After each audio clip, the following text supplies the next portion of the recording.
I love to put myself in uncomfortable situations to where I have to figure it out, I have to learn. I'm back, motherfucker! I'm back! All of this fucking solitary confinement shit got me back! You have to think outside the box. That's what I believe. After all, what is the point of being on this earth if all you want to do is be liked by everyone and avoid trouble? The only way that I ever got any place was by breaking some of the rules. A lot of self-work can be summarized into thoughts aren't true, feelings don't require actions, things aren't good or bad, they just are.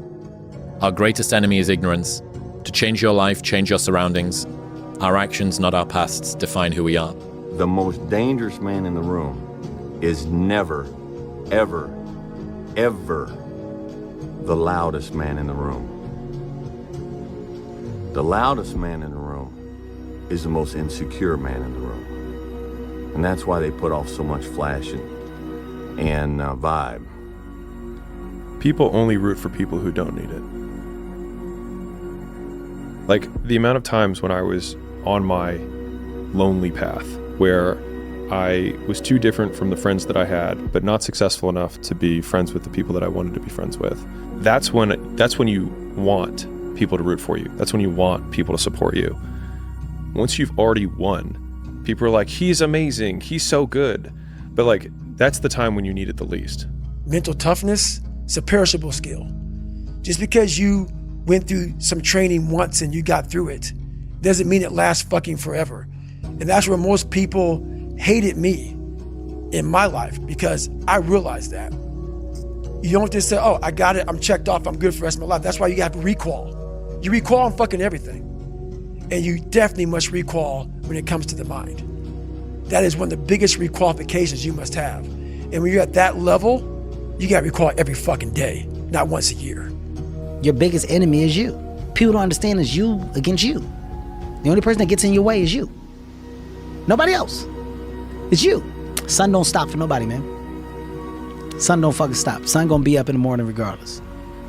That sun is gonna be up in the morning regardless of how I fucking feel and how depressed I am. The sun is gonna fucking shine in the morning, and at nighttime the moon gonna be there, and you gonna look up, these days gonna keep going by.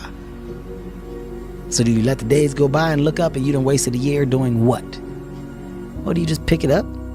All right, well, gotta figure it out, made some mistakes, life goes on. Let me figure out life from this point. There's this line that I heard David Goggins say on Rogan, and I can't remember who he was saying it to or what he said in response to, but he just said, I'm David Goggins, bitch. And I remember him saying it, and I thought to myself, like,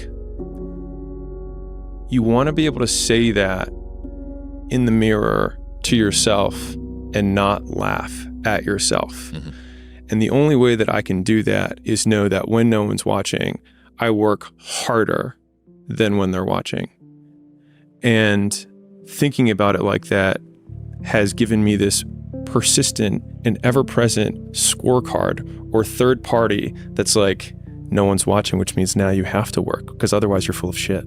There have been so many times in my life where I knew I needed to do something, and then I filled all this extra time not doing that thing. And then the moment I did it, I was like, wow, that took way less time than I thought it was going to take. And not only that, it took way less time than it took me to delay to actually get to this point. And if I had only started with just doing what I was supposed to do, I could have done 4 or 5 other things that I was also supposed to do by this exact same point. And so thinking about it from that perspective, I've tried to eliminate as much time between I think I should do this thing and beginning doing it.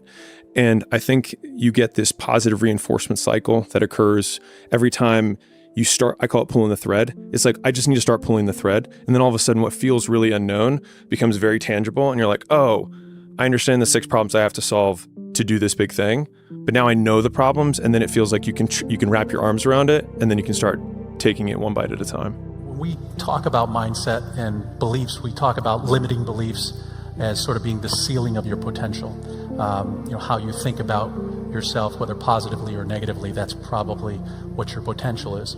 How do you stretch your beliefs and make sure you are continually pushing the boundaries of your comfort zone and your capabilities? I just dream.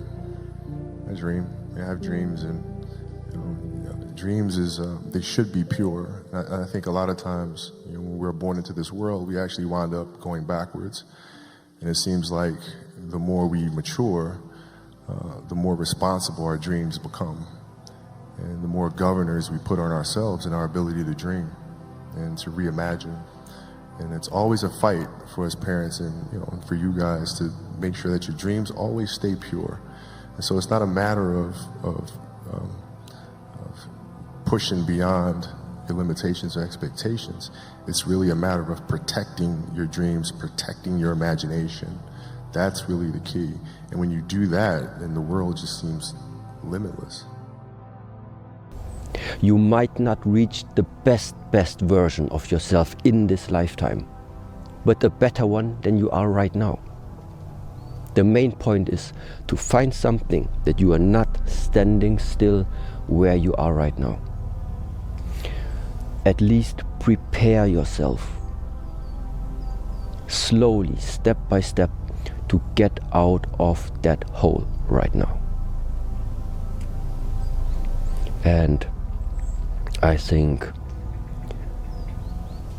there are so many different approaches also out there. I can only tell you the one that is working for us over here. But you have other people that you have also talked to in the past. I think if there is something in common when it comes to people that are not living in these holes, there's a reason why you are not in that hole. Because you have figured out another way of how dealing with this world. Your view has become already a little bit more clear about how things are functioning here. And as long as you are blaming others, this is the number one. Because if you're a kid right now and you're eating Doritos off your belly, I know they taste good and there's some immediate gratification, and I get that. But I'm gonna tell you, it starts right now. Throw that bag of Doritos away. Get rid of it. Go do some push-ups. Go spend $12 at the hardware store and hang up a pull-up bar in your room and start doing pull-ups. And if you can't do one pull-up, hang on that bar. And you're gonna start to get a little bit stronger. You're gonna start to get a little bit healthier. You're gonna start to get more focused. You're gonna start to become more resilient. And you're gonna start to be able to do a pull-up, and you're gonna start to eat healthy all the time. And you're gonna start to understand the world better. And you're gonna start to progress in every aspect of your life. And you'll see that if you have that kind of discipline right now, you're gonna end up with freedom. And if you don't have that kind of discipline, and you keep eating those Doritos, and you don't work hard, and you don't exercise, and you don't apply yourself, you're gonna end up shackled. You're gonna end up shackled by a boss that you don't like, doing a job that you don't like to do, with sicknesses and diseases that you don't want, relying on people that you can't even count on, alone. And you don't have to. But if you have discipline,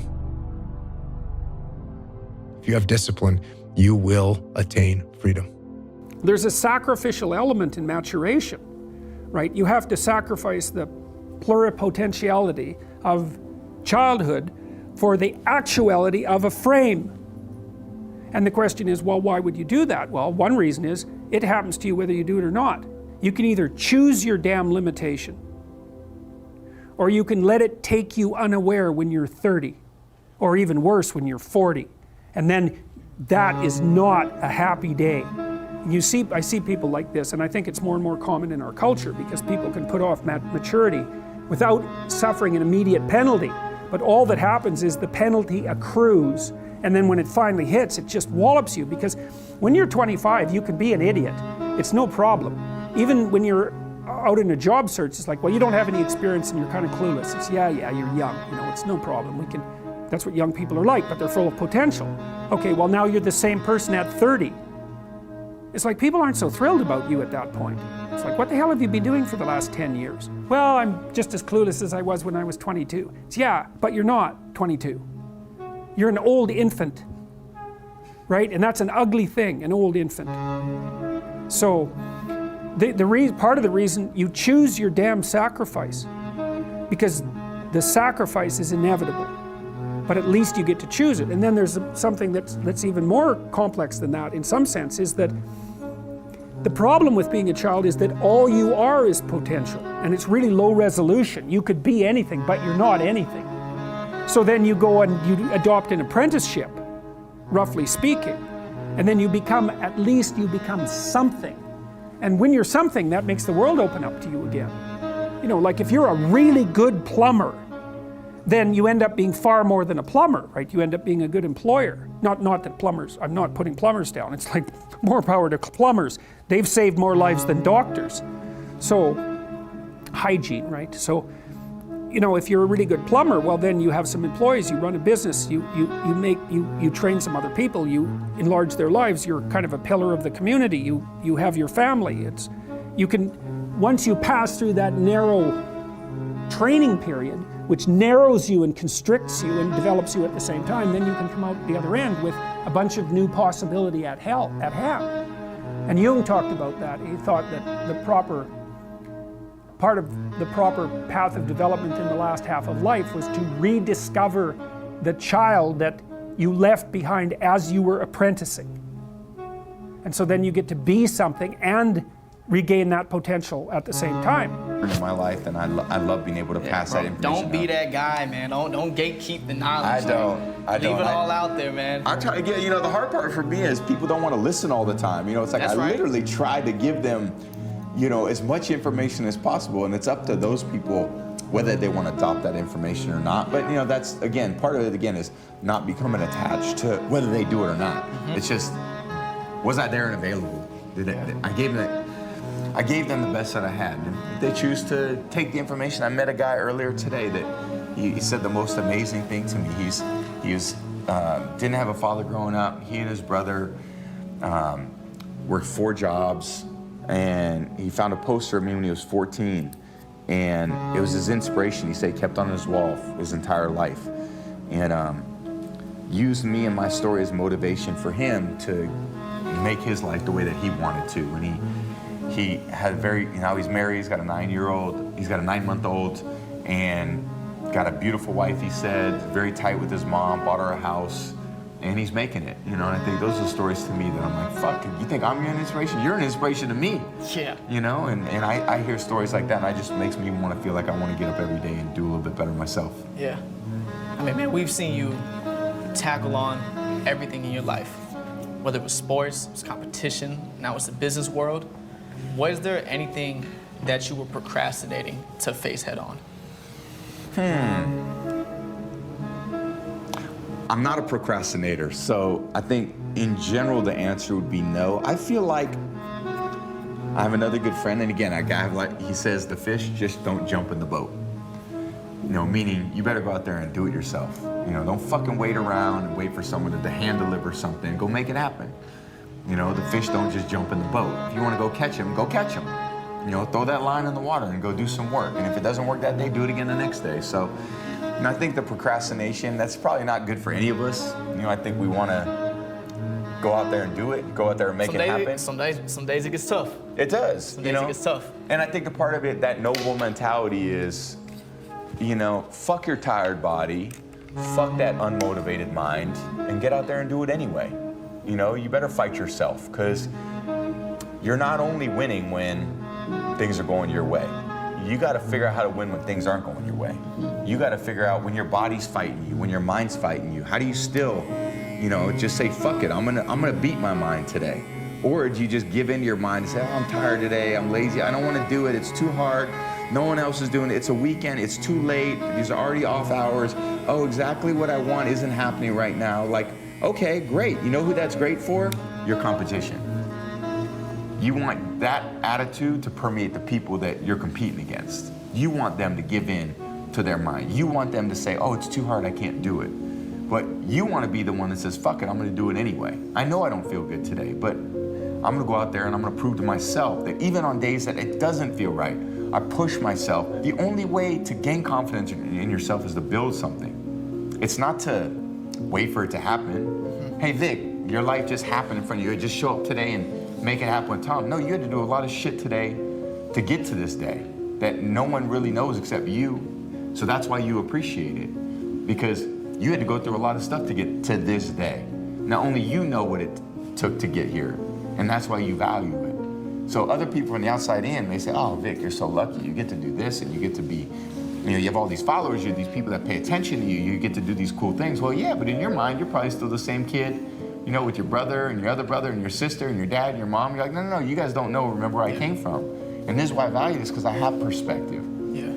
I knew where I came from. I knew where I started. And now I appreciate where I'm at. And that's the beauty of life, to continue to appreciate where you're at. Yeah, me and my friend, we got this saying, we always say, when somebody be like, oh man, this is crazy. And I'm like, man, it's not crazy. I would never use the word crazy to describe my life, because crazy isn't supposed to happen. Crazy is saying this is not real. Nothing's crazy when you made every decision that you had to do to be where you're at. Yeah. So I can't look at you and be like, oh man, it's crazy. You got 7, oh, now you're doing this. Oh, you got Noble. Oh, you're doing Fox. That's crazy. Yeah. But you're sitting there like, man, I made every sacrifice possible to be here. I made the decisions needed to be here. Yeah. It's like, you're looking at like, how could it possibly be crazy? Yeah. That's how you feel, like you said, when you create a story and you go through it and you have created something for yourself. You value it a lot differently. Yeah.